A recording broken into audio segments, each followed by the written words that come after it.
From the Fidelity Bank Foundation studio, PBS Kansas presents One-on-One with Victor Hogstrom. From the hangars of Wichita aircraft industry to the front porches of our local neighborhoods. On this edition of One-on-One, we'll explore a life built on leadership, craftsmanship, and the thrill of new challenges. My guest today spent over 3 decades in the aircraft industry, serving in leadership roles for Cessna and Learjet. He could have retired, but he says he's just not wired that way. He took his corporate experience and applied it to a new mission, building his own business. That commitment to excellence was recently honored when he was named the National Franchisee of the Year. He's the owner and operator of Mr. Handyman of the Wichita Metro Area. He is Bob Skidmore. Coming up, we'll discuss his childhood ambitions, what brought him to the air capital, and his philosophy on creating good jobs for Kansas craftsmen. A fascinating half hour is ahead as I go one-on-one with award-winning entrepreneur Bob Skidmore right now.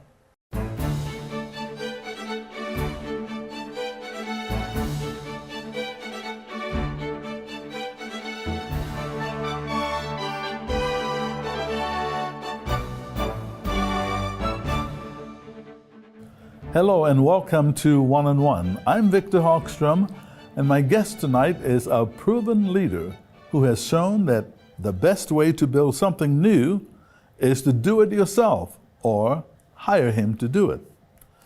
It's a pleasure to welcome Bob Skidmore to the program. Mr. Handyman, Bob Skidmore, thank you so much for joining us. Thank you for allowing me to be here. It's an honor.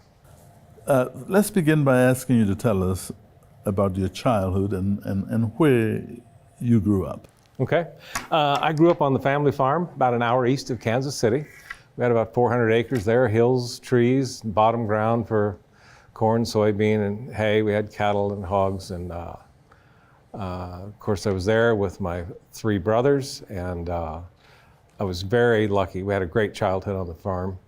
A lot of hard work, but then I consider myself lucky because I got to spend all day with my family, my mother, my dad, and my brothers. So were you a handy kid as you were growing up? Were you good at hammering stuff, nailing and fixing things up around the house? I guess so, because I worked there and I worked with my father, and he was the farmer. And he didn't hire anybody to do anything. He could do everything. So yeah, if he had a project on the farm that required hammering or sawing, we were there, you know. But it was more a lot of farming and fence building and fence fixing and fixing tractors and hay rakes and balers and grinding a lot of corn. And but he was there, and I'm reminded one of my. I think it was my first paying job. I was 9 years old, and my father got a job on the side to roof a house, and he paid me to carry shingles up and down the ladder. So I didn't nail the shingles in, but I fed him shingles. So okay. Yeah, it was fun. So what were your ambitions as a child, as you were growing up? I'm sure just nailing stuff was not one of them, but yeah, what were they? I always wanted to, you know, you didn't think much about what your career was going to be. You just worked every day on the farm and did your thing. But I was always drawn to technology and, you know, machines. And I kind of knew in junior high school that, you know, I wanted to have a career in engineering and technology some way or another. So what did you do about it? Well, when I was in high school, I you know, took the required classes, and I also entered the VOTEC program for auto mechanics, which was, for me, a great experience and a great learning experience. One, it gave me a vocation to get myself through college, and then also there was a lot of technical learning there that I was able to apply later in life. Matter of fact, an interesting story, when I interviewed for my engineering job at Cessna Aircraft, met with a great man, and he interviewed me, and he was asking me questions, and he was talking about an actuator that drives an elevator.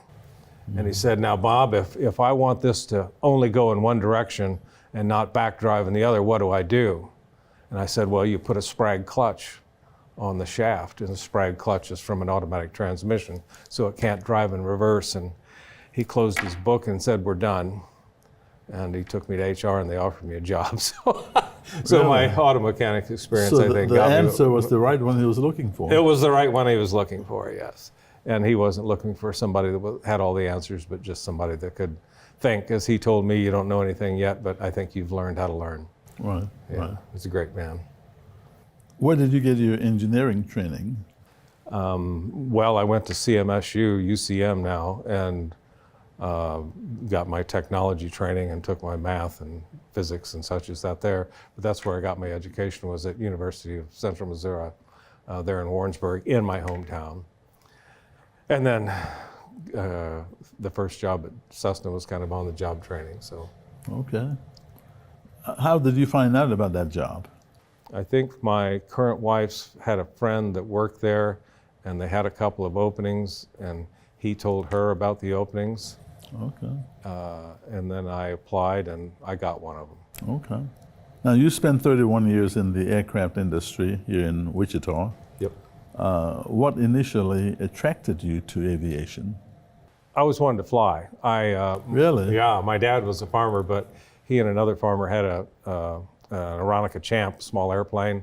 My dad had his pilot's license, and then this other farmer who I hauled a lot of hay for, he was a pilot in World War II, and a private pilot all of his life. So that's where the interest in flying came from. Did you ever fly?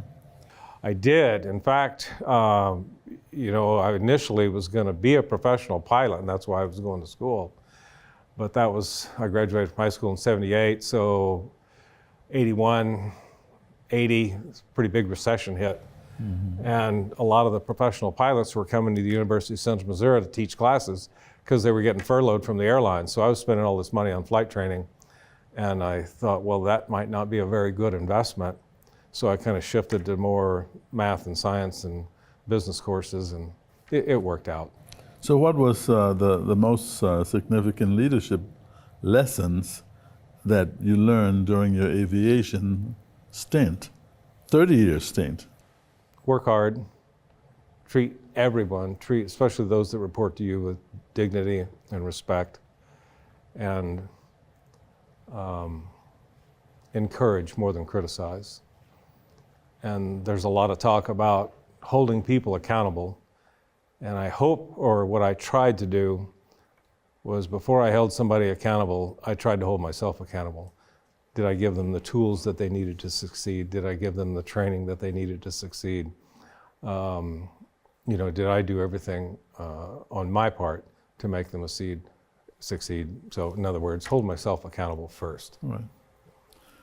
So give us a little path toward your growth in the aviation industry. You started off where and ended up where? Yeah. And so we're going to talk about growth, and I guess, and I'll say it 3 or 4 times. I had a lot of success. I had significant success, but it's not because of me. It's because of the people that I worked for or the people that I was exposed to. I am one of the luckiest people in the world because of those who I was exposed to. So, to that, I started off in engineering, and I didn't know much, but I was around a lot of folks that did, and they taught me and trained me. So for the first 7 years, I was what you call a design engineer, and primarily responsible for the hydraulic system on the new airplane that Cessna was building at the time. And that was a lot of fun. So for 7 years, I was a design engineer for hydraulic systems, landing gear, wheels, brakes. Not a lot of structural stuff, but that took most of my time. And it was a great run. And at that time, Cessna was smart enough to have a customer service engineering department that was the front line to all the customers on technical issues. Mm-hmm. And they invited me to come work for them, and I did, still in landing gear, wheels, and brake, but now instead of one airplane, it was all of the citations. So that was citation, customer service, technical services. That was a fantastic job because I got to talk to customers all day. I got to talk to people in customer service engineering, and then I got to interface with everyone at Cessna to resolve technical issues on the airplane, be they design or be they manufacturing opportunities or whatever. But I did that, and then, I don't know, 10 years later, I was the manager of customer service engineering, so I had all the disciplines for all the citations, and again, that was a wonderful job because of the people I worked with. You know, the customers, again, people in customer service, and then the people in Cessna. And that gave me a lot of interface with program management, and then they asked me to go back to the factory or go back across the ramp and work in as a product director. So then I was responsible for building the Citation 10. Anyway, I was in that group for 10 years, and then you're responsible for the manufacturing, the engineering, the quality. At one point, for the 10, the Citation XL and the Sovereign. But again, a great opportunity. Well, you seem like you had a very significant role in the building of aircrafts in Wichita. There were some short nights, sleepless nights. But I did. I had a significant role, but I was surrounded by outstanding people, and I don't want to say it made it easy, but it made it fun, rewarding. Probably rewarding more than fun. Right. To see the challenges met as a team and overcome as a team. So you put in 30 years in the aviation industry. You could have retired and be relaxing and really enjoying life, so to speak, traveling and doing all the things that retired people do. But you decided that you were just not wired to retire. Yeah, I just didn't think it was the right thing to do at that point. Like I say, I guess you know when you're ready and you know when you're not, and I didn't think I was ready to do that. And you know, I could have stayed in aviation, or I could have become a plant manager and looked at that, or I could have started my own business. Right. And I wanted to try my own business route. And you went back then to the things you did on the farm. I did, more or less. Handyman, Yeah. Mr. Handyman. Right. On the farm. Yeah. How did that get started? Well, so you want to start a business, you want to be successful because you're sinking a lot of money and a lot of time in doing that. So, you know, I did some analysis of potential businesses. You know, an auto shop would have been fun for me because I've always been kind of a car guru, and I looked at that. But anyway, I looked at the handyman opportunity. And I like the term handyman because that doesn't limit you to door repair or leaky faucet repair. When you're a handyman, you know, you have a business that says handyman, you can do from A to Z when it comes to home and commercial building maintenance and repair. So it's a broad term, it's a broad market. People today don't have time to do it. People work pretty hard out there, and they don't have time. And when they come home, they want those things to be taken care of. People weren't raised on the farm. Fathers for a few decades haven't done a lot of home repairs, so then the children don't know how to do the home repairs. So they don't have the time, they don't have the know-how, and then a lot of the jobs that we do take some pretty expensive tools, and they don't have the tools. So I thought it was just a much needed service in our community. The right tool for the job. That's the name of the game that you've just led us into. The right tool for the job. Okay. And I'll give you two options, and you tell me which one you prefer and why. Okay. All right. Fixing a leaky faucet or managing a payroll spreadsheet? Oh, no doubt. Fixing a leaky faucet. I've done spreadsheets for 40 years. I like using my hands. And you're tired of spreadsheets, right? Well, not tired of it. You gave me a choice, okay? Yeah. I'd rather do the leaky faucet. Okay. But I'll do a spreadsheet probably before the day's out, too. But A 30-year corporate career or a 3-year entrepreneurial adventure? That's a hard question, and I'll tell you why. Because I And don't think in your I could, case, it's 10 years now. right. It says 10. I don't think I could have done one without the other, because I worked with and for a lot of people in my 30-year corporate career that taught me things that allowed me to be successful in the 10-year. But if I had to pick one, it would be the corporate career. Replacing a front door or patching drywall. Well, replacing the front door, because that's square and parallel and measuring. And when it comes to drywall work, now you're into artisan work. And my wrist can't run the drywall knife to make it look good, okay? Or without 100 sandings. The structure of aircraft engineering or the variety of home repair. At this point in my life, I really like the variety of home repair, because it's a new challenge every day. And I think that's why a lot of our craftsmen like working in the job that I have to offer, is because, you know, it can be 3 or 4 different somethings in one day. Okay, and the next one is a franchisee of the year award, which you are, or a 5-star review from a neighbor. 5-star review from a neighbor. I mean, just knowing that you've made someone happy, that's, the award is just kind of something they do at the end of the year, but to make someone happy, that's the objective. Demolition day or finishing day? I think it'd have to be demolition day. I think it's you're starting, you're committing to the project. I can tell you a funny story about demolition day if you want to hear it. Go ahead. So my daughter and her husband bought a house in Shawnee, Kansas, and they wanted a wall removed.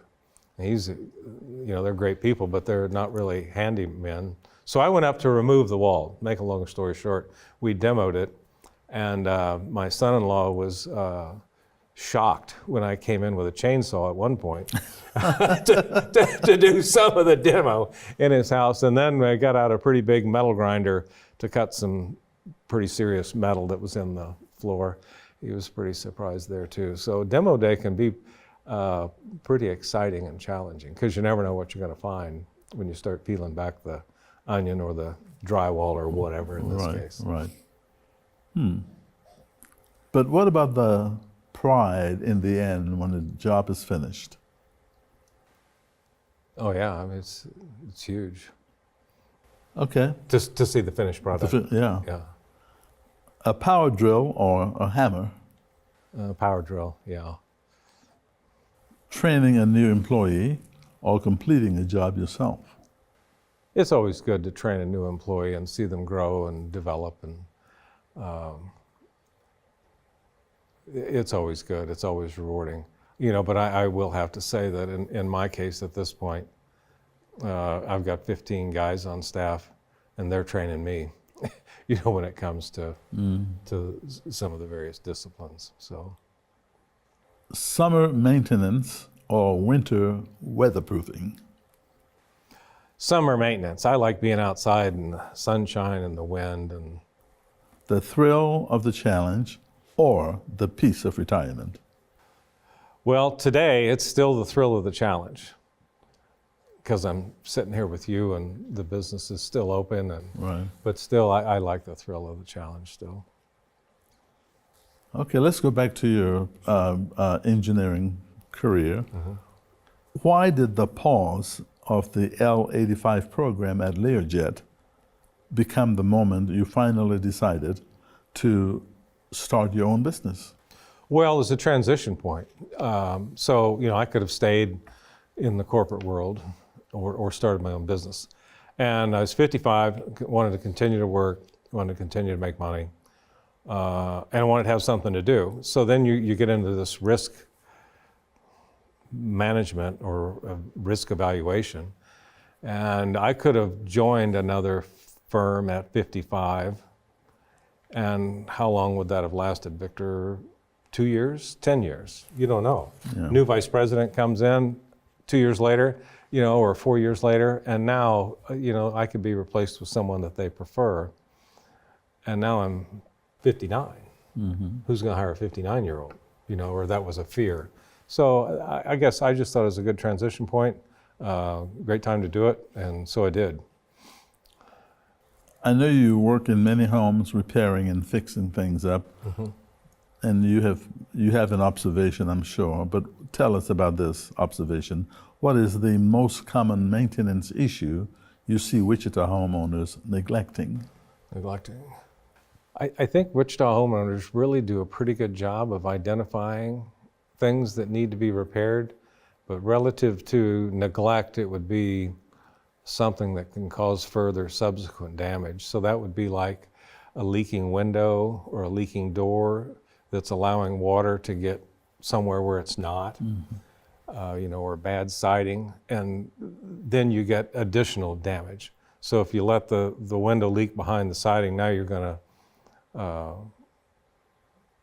rot the boards behind the siding, the sheathing behind the siding. Same can go for the entry door. If you let that water or that drip come in, and now that drip gets into the subfloor, now you not only have to replace the door, but now you got to replace the subfloor. So I don't know, I guess maybe, undesirable water entry would be. Same thing in bathrooms, if you've got a leak in the toilet or a leak in the tub and it gets into your bathroom subfloor, it just fix it before it kills, damages the subfloor. Right. Good question, but I think that's what You see that a lot in your work? We do. We replace a lot of subfloors, a lot of siding, a lot of sheathing. Yes, we do. Now, you were recently named Mr. Handyman Franchisee of the Year. What does that national recognition mean to you? Well, it means a lot, because your hard work's paid off, and you finally, accumulated the numbers in revenue to be number one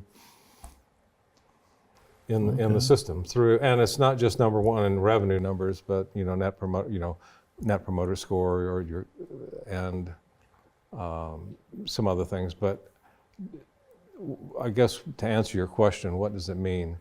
It means that I've built a great team. I've collected a great team. And as I've said 100 times, that award's not my award. It's those people who work in that business. And that's what's rewarding, is to know that you got a great team that performs every day. And how many are on your team? About 22 now. Okay. Yeah. Now, you talked about the thrill of getting up in the morning. How do you maintain that optimism today when facing daily business challenges? How do I maintain the optimism? I think some days I get up and I think, wow, I don't think we're going to make it through this day. I don't think I'm going to make it till noon. But I will reflect and say, I won't, but my team will. And with this team, we'll get it done, because there are challenges, overscheduling, underscheduling, weather delays, materials don't show up, and you don't want to disappoint a customer. So looking back, Bob, at your journey from engineer to business owner, what are you most proud? What are you most proud of building? I think it's got to be, people and teams. I saw one of the people that worked for me at Cessna 15 years ago. And he said, hey, I really enjoyed working for you. You always made us think it was our idea, and it wasn't. But you made us think it was. So I guess you say proud of building is building teams and building people and treating them with dignity and respect, always being honest, and encouraging people. In 1921, get my names right here, Andrew Carnegie was a pretty big steel guy, right? Right. He hires a guy named Charles Schwab to run some of his steel business, if not all of his steel business. Charles Schwab didn't know that much about steel, but Carnegie hired him because he could lead people. And Schwab will tell you the way he led people was he didn't berate them, he didn't criticize them. He said you'll get 10 times as much out of a person by encouraging them, and that's what he focused on, and that's what he did. I have not been successful in doing that 100% of the time, but I try. So what has been your toughest business decision? It's always tough when you add a staff person. In my case, it would be, a customer service representative.